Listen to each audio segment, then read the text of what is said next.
Hi everyone, it's Luke here and welcome back to another video. Today, as you can see behind me, I'm joined by my dad's SLS AMG. However, I'm sure that most of the recent subscribers won't really know much about this car purely because it hasn't featured on the channel in so long. So I thought, well, what better way for you guys to learn a little bit more about the car than doing a good old-fashioned car review.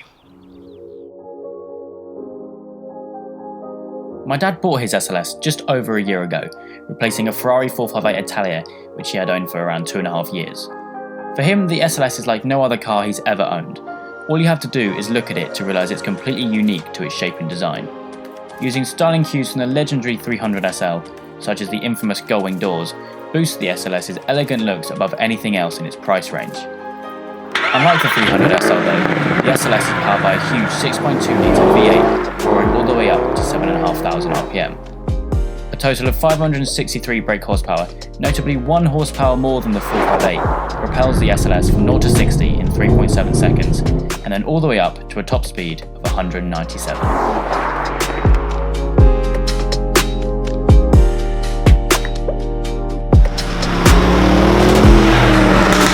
This particular SLS is finished in sapphire red, which I think is quite an unusual colour to see on the SLS, seeing as most of them are finished in quite subtle colours like silver and black. Going alongside that, we've got the 10-spoke forged aluminium wheels, which are 19 inches at the front and 20 inches at the back. These are in fact the upgrade wheels for the SLS, and in my opinion are a must when buying one. But then if I come over here and open up the legendary gull-wing doors, we can see we've got the contrast red and black designer leather seats, and also if I hop in, you can see we've got the full carbon fibre and Alcantara interior package, which I think goes really well with the exterior spec. So yeah, now I've run you through the entire spec of this car and we're already sat in it, surely it would make sense that we go for a little drive.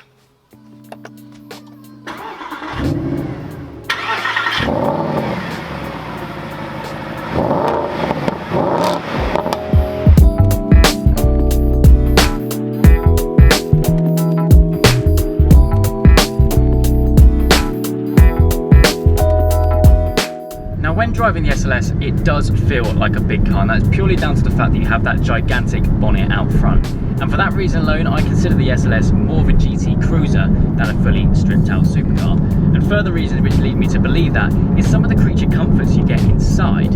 For example, you get heated seats, you have quite a reasonable amount of storage space both here in the cabin and in the boot, and you also have these really comfortable seats which I can guarantee will not make you ache on long journeys. Now, even though I have kind of described this car to be quite tame to drive, I can assure you that with one simple twist of a button, this thing turns into an absolute animal.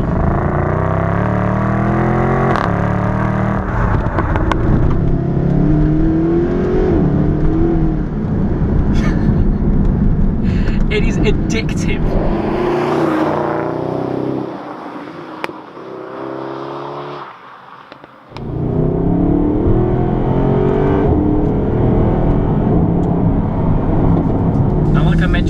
Earlier on in the video, this of course is a 6.2 litre naturally aspirated V8, which goes all the way up to 7,500 RPM, and because it's not turbocharged, which to be honest the majority of the modern cars are nowadays, the power is instant. And the sound it makes is just savage. 0 to 60 in this thing, it takes just shy of 4 seconds, 3.7 to be exact, and it goes all the way up to a top speed of 197. And because it's so comfortable, you really do not feel the speed at all.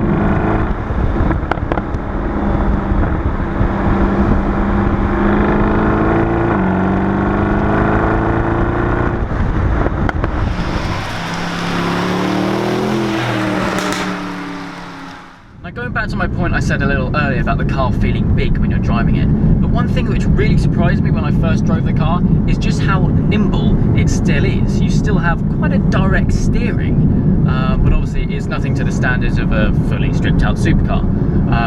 But then again, you don't buy this car to be quick around a track, you buy it for the elegance, the looks, the sound. and the fact that it reminisces the legendary 300 SL. And to be honest, these cars are really quite rare. There's only 250 right-hand drive cars here in the UK, and you don't see them. When we go to a car show, it's rare that we see another one at that same show. And to be honest, I wasn't mad for the SLS until I drove one. You have to experience the car to properly fall in love with it, and that is exactly what I've done.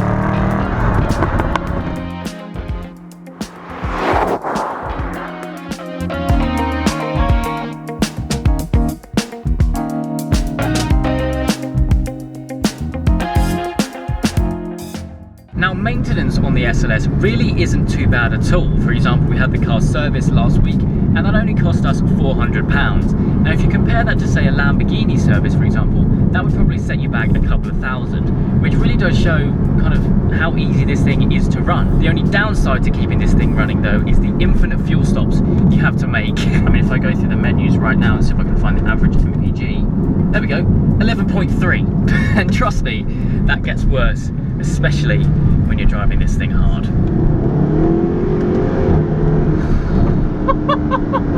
The only thing which we have had done to try and improve things is the gearbox. Now, we did have a slight ECU tune on the gearbox to make the gear shifts slightly quicker when using the flappy paddles, because when they come out of the factory, they really weren't that quick. It would take a few seconds for it to actually change gear after you press the pedal. And obviously this is a 2010 car, and obviously times have changed since the car was made. Now, just to give you guys a little bit of information, that only cost us £150 to get that done. So really, the servicing and maintenance on this thing is next to nothing. And to be honest, that did kind of surprise us quite a bit.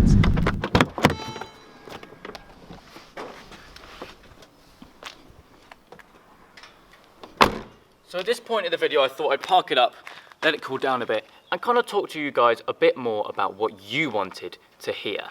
Now, last night I put out on my Instagram that I was doing the review on the SLS, and I got a few suggestions of what you guys wanted to know. And that is pretty much what this section of the video is going to be about. Now, a lot of you guys want to know how it compares to the 458 that my dad had before.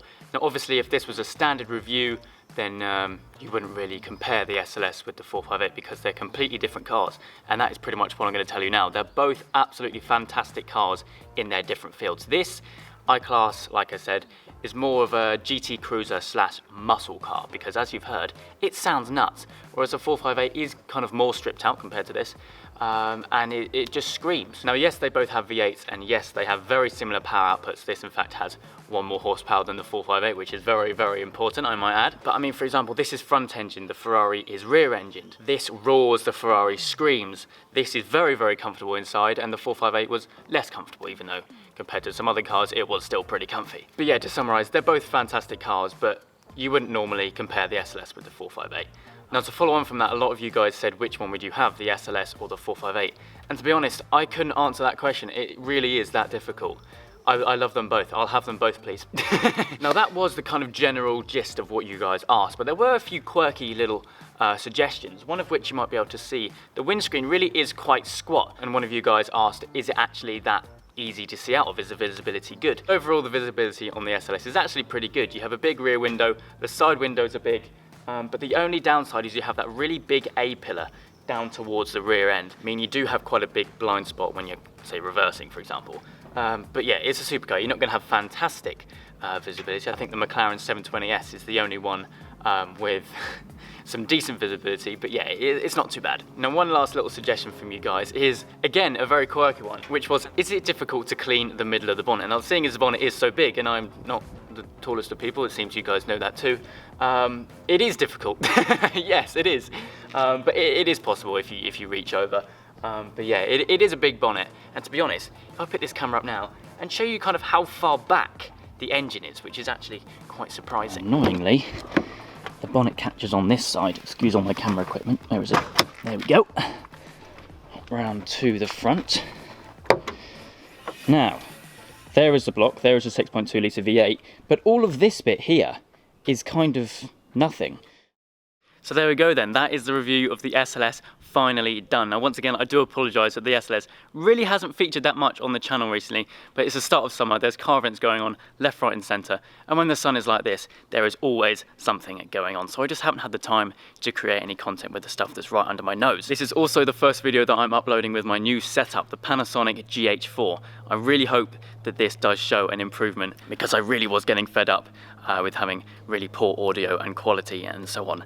So yeah, let me know down in the comments if it is any good. I really like to hear what you guys think. But yeah, I'm gonna stop rambling and end the video here. I hope you guys have enjoyed the video. If you have, make sure you leave a like and make sure you subscribe for all the adventures still to come.